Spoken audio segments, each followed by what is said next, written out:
If you're using Pilates to try and overcome your back pain, that's a fantastic choice. It could be really game changing for you, but there's a very good chance you could be making one of these 3 big common mistakes.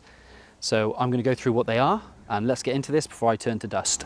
Mistake number 1 is expecting instant results when you've been doing maybe a session a week, most weeks, for a handful of weeks. This is not going to make a difference. Imagine you've gone for a couple of runs and you expected to shift a couple of stone and be able to run a marathon. It just doesn't work like that, and this is exactly the same thing.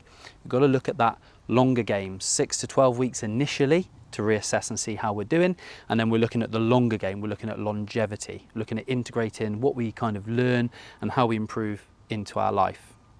And as a part of this, 1 session a week, it just isn't going to cut it. It will make a bit of a difference, but you need to be hitting 2 to 4 sessions per week to enable you to get significant change and results. And that doesn't mean it has to be 4-hour-long sessions. It might be 1 long session that you do and then several short sessions. For me, I do 3 25 to 30-minute sessions per week, and I use this to warm up before I go for a run or do weight training, and I use this as my warm-up and mobility. But this practice that I do 3 times a week, in addition to the 1-hour-long face-to-face class I go to every week, makes the absolute biggest difference to the results that I got. And by the way, I suffered chronic back pain for 5 years, and Pilates saw me through that so that I could go back to playing rugby and lifting weights. So that expectation of doing a couple of sessions and feeling brand new, it's just not going to happen. Look at the longer term. Be consistent and regular is absolutely key, and again, it could be absolutely game changing. And off the back of that point, mistake number 2 is not actually integrating an at-home practice of your own. Life is going to happen. There's going to be traffic, there's going to be car problems potentially, there's going to be work meetings, there's going to be the kids are ill and not at childcare, you could be ill, you might go on holiday. When you throw in all these different things, your cat might need grooming.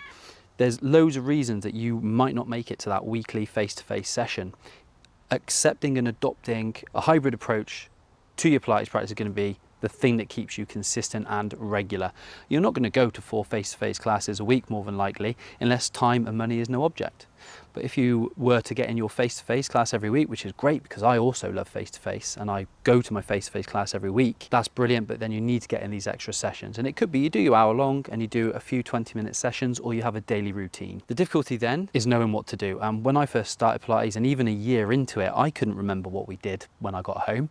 I would start a few movements and then kind of lose interest because I had no clue what I was doing. So following online videos at home is going to be absolutely game changing. And if just looking for the odd YouTube video that doesn't really work for you isn't helping, then have a look at my channel, because there's loads there that you could do on a regular basis to keep you going at home.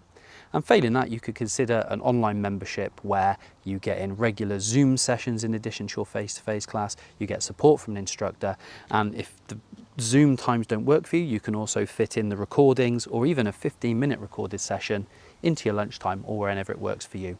But adopting an at-home practice to top up your face-to-face practice and keep you on track is going to be absolutely key to getting results. Having said that, it's time for a little switch here onto my bad side. So mistake number 3 is not applying actual exercise principles to Pilates, thinking that just doing a bit of it is going to help you.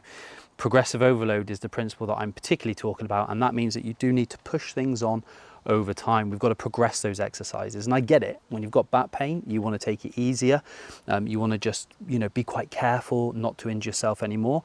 But over time, once we've loosened things up, we've got to start to push on, and it doesn't have to be linear. It's not just getting, pushing on.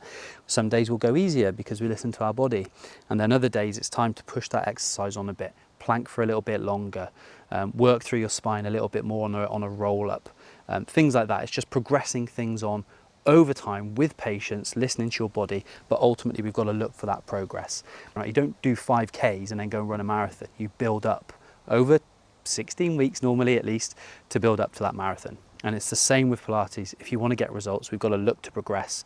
Mobility, strength, endurance, our awareness of our body, all of these things over time. And the smallest increments, the smallest wins are absolute wins, because every small incremental increase in what you're doing over time is going to be massive a little way down the line. I'm going to throw you a bonus 4th mistake, but I've got to go soon before I literally turn to dust. With a complexion like mine, we can't stay in the sun for too long.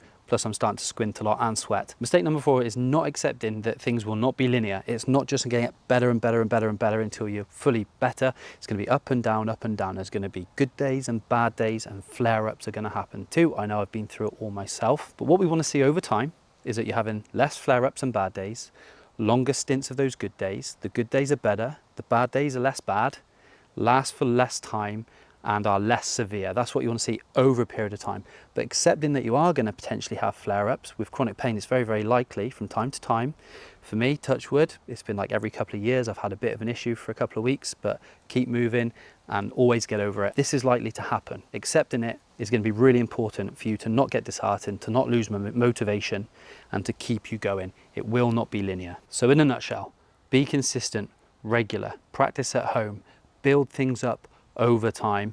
Don't get disheartened when things don't go to plan, and continue to push on and progress. After 5 years of debilitating back pain where sneezing was a problem, I managed to go back to rugby, and even now, 15 years on, I'll be 40 this year, I'm lifting quite heavy weights, and I played rugby if I wasn't self-employed, 2 kids and 2 surgeries down. And it's Pilates that did that for me. So stay on the path, keep going. If you need any help, please get in touch with me. I'll be more than happy to help you. Thank you very much for watching this. I hope it's been helpful, and speak to you again soon.